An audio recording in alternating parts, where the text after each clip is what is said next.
आज इस शुभ घड़ी में बहुत ही खास मेहमान और मैं बोलूँगा इनसे मैंने बहुत कुछ सीखा है। वो हैं सुनील सुब्रमण्यम, वो हमारे साथ जुड़ रहे हैं। एमडी एंड सीईओ हैं सुंदरम म्यूचुअल फंड्स के। सुनील सर, बहुत बहुत शुक्रिया, थैंक यू वेरी मच। एक तो आप आज बहुत ही शुभ घड़ी के अंदर हमारे साथ जुड़े हैं, मार्केट बढ़िया वापस चल रहा है और थोड़ा डर और खौफ मार्केट का निकला है। सर, यही क्वेश्चन मेरे को आपसे स्टार्टिंग में भी पता करना है। आपको मालूम है ना सर, इस बार तो फ्रंटलाइन शेयर्स गिरे नहीं थे ज़्यादा। जो प्रॉपर पैनिक था या जो दिक्कत थी या जो शेकिंग या जोल्ट आया वो था स्मॉल कैप और मिड कैप में। सर वो फेज़ निकल गया। ये फेज़ वापस तो रिपीट नहीं होने जा रहा ना, इस तरह से ब्रूटल फेज़ जो हुआ था। ठीक है, उतना ब्रुटैलिटी फ्यूचर में मैं नहीं एंटिसिपेट कर रहा हूँ, क्योंकि इस बार जो ब्रुटैलिटी हुआ था, क्योंकि एक डाउट आ गई थी, शक आ गई थी लोगों के मन में कि क्या सेबी फ्रॉड के बारे में बात कर रहा है। और हर जो आता है टीवी चैनल में, न्यूज में, मीडिया में, कहता है कि स्मॉल एंड मिड कैप्स की रिलेटिव वैल्यूएशन लार्ज कैप से बहुत ज्यादा बढ़ गई है।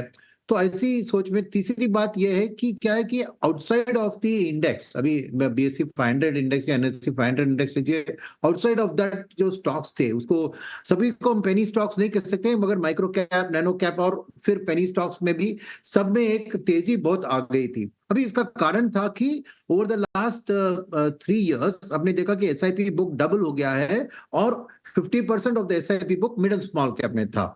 तो इसके कारण हर फंड मैनेजर के पास जब उतना पैसा आ रहा था, तो हर फंड मैनेजर शायद उसके बास्केट को थोड़ा वाइडन किया था। जो 50-60 स्टॉक पे नॉर्मली रहते, तो 65-75 स्टॉक, और कई फंड हाउसेस ने उसको मे बी 150 या इवन 200 स्टॉक्स तक लेके गए, क्योंकि उनको लगा कि स्पेसिफिक कॉन्सेंट्रेशन इस बार उतना अच्छा नहीं होगा।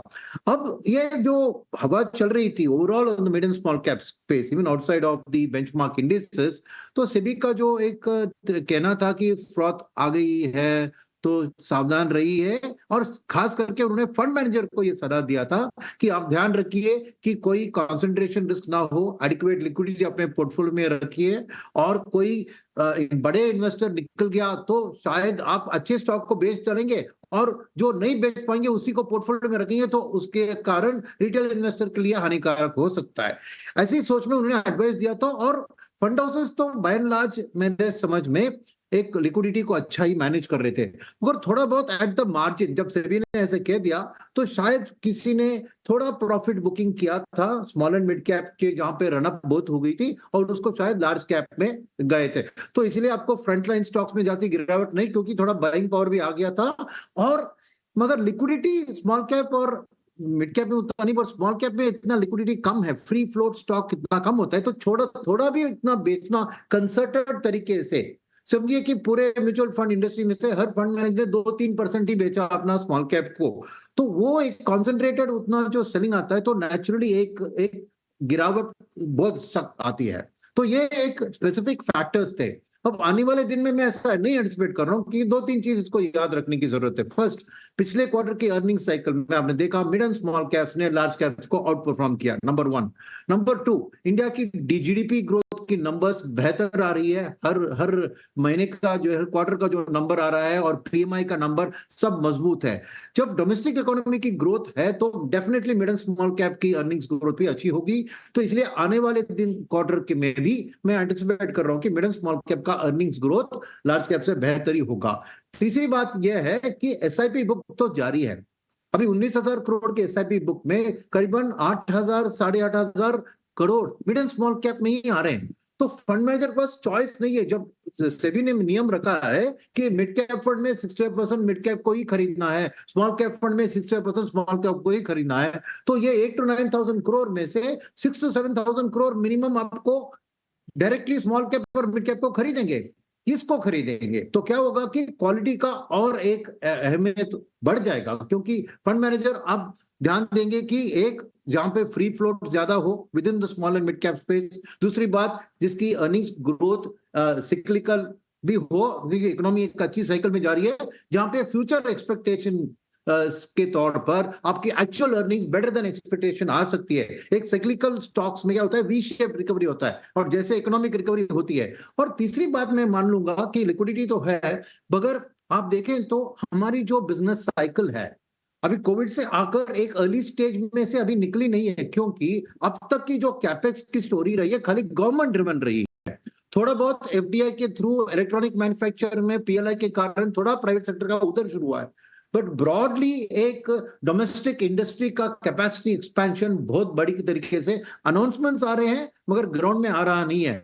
तो वो जब आएगी, चाहे 6 महीने 9 महीने की बात, आप 1 साल भी ले लीजिए, तो जब प्राइवेट सेक्टर की कैपेक्स साइकिल बढ़ेगी तो कैपिटल गुड्स जो ज्यादातर mid and small cap companies है उनकी जो अर्निंग्स होगी नो एक वी शेप में, definitely better than the previous quarter, better than expected earnings. तो एक long term sustainable growth story.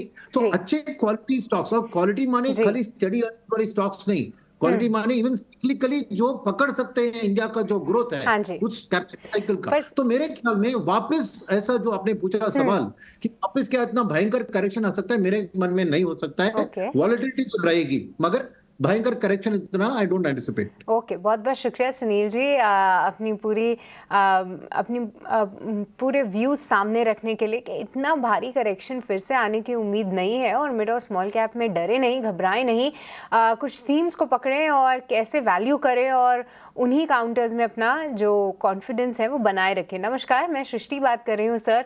अगर हम देखें तो आप म्यूचुअल फंड इंडस्ट्री में हम आपको बहुत समय से फॉलो कर रहे हैं और आप लोग एक थीम जो अगर हम पकड़ें और उसके बाद उसको राइड करने में बिलीव करते हैं और म्यूचुअल फंड्स के जो रिटर्न होते हैं हम हमेशा उसको एक लंबे समय में ही हम उसको आंकने की कोशिश करते हैं।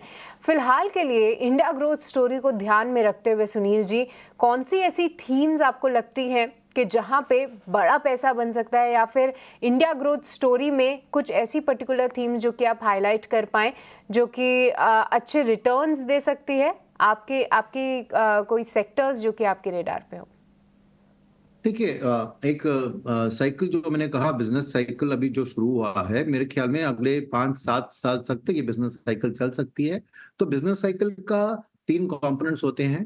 पहली होती है कि कैपेसिटी एक्सपेंशन होना है, तो कैपेसिटी एक्सपेंशन में आपको कैपिटल गुड्स की बहुत जरूरत होती है, तो बिल्डिंग मटेरियल्स की बहुत जरूरत है, क्योंकि कारखाने लगने हैं, फैक्ट्रीज लगने हैं, तो टर्बाइंस ऐसे। तो इसमें आप समझिए कि capital good suppliers, EPC contractors, और उसके साथ अपने जो फंडिंग करते हैं उसको बैंक्स जो उसको फाइनेंस करेंगे, और फिर मेरे ख्याल में सीमेंट, स्टील, ये सब भी उधर बहुत इस्तेमाल होंगे। तो एक लॉन्ग टर्म मैं देख रहा हूँ इसकी ग्रोथ स्टोरी कि overall broader capital good cycle के संबंधित जो भी जुड़े हुए सेक्टर्स हैं उसको आप मान के लीजिए।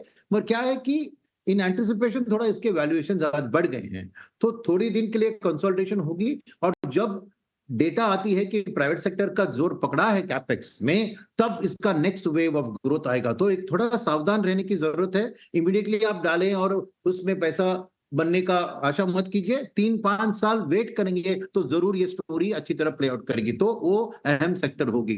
तो सेकंड सेक्टर जिसमें होगा, क्या होता है कि जब ये मैन्युफैक्चरिंग साइकिल शुरू होती है, बिजनेस साइकिल की आगे बढ़त में, ऑटोमेटिकली नौकरियां होती है, बिल्डअप होती है, इकोनॉमी की अनएम्प्लॉयमेंट कम होती है, तो ऑटोमेटिकली देश की पर कैपिटा जीडीपी बढ़ती है। और मानना है सभी डेटा के ऊपर कि अगले 5 से 7 साल में हमारी पर कैपिटा इनकम दुगना होगी। अभी इसमें एडवांटेज क्या होता है कि ये जो पर कैपिटा इनकम की बढ़त $2000 के करीब आज हम अटक हुए हैं, वहां $5000 तक अगर पहुंचे तो 2 सेक्टर्स को बहुत बड़ी सपोर्ट मिल सकती है। एक है higher and consumption, premiumisation of consumption, जो छोटी गाड़ी खरीदते हैं वो बड़ी गाड़ी, जो छोटे घर खरीद रहे हैं वो बड़ी घर, ऐसे उनके हर मन की इच्छा होती है कि जब पैसा आता है तो मैं बड़े बड़े थिंग्स खरीदूं। तो कंजम्पशन का एक डिस्क्रिशनरी कंजम्पशन का एक साइकिल भी प्ले आउट होगा इस कैपेक्स साइकिल के पीछे।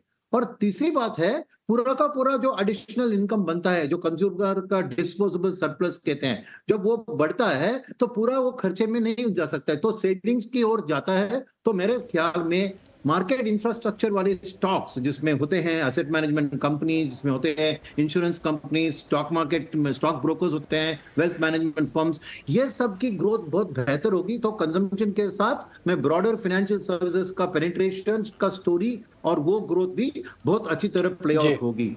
और ये दोनों के ऊपर बैठे हुए जो फायदा उठाने वाले सेक्टर है वो है बैंकिंग एंड एनबीएफसीज, क्योंकि एक तरफ कंजम्पशन को फाइनेंस करने के लिए वो लेंडिंग भी करेंगे, at the same time savings को हासिल करने के लिए वहां पे वो अपना डिस्ट्रीब्यूशन आर्म्स को भी अच्छा काम करवाएंगे, और लेंडिंग में भी बैंक्स का ही हाथ होगा जी कॉर्पोरेट जी साइकिल को में। तो ये 3 सेक्टर आप मन में रख के चल सकते हैं as a multi bagger over the next 5 to 7 years।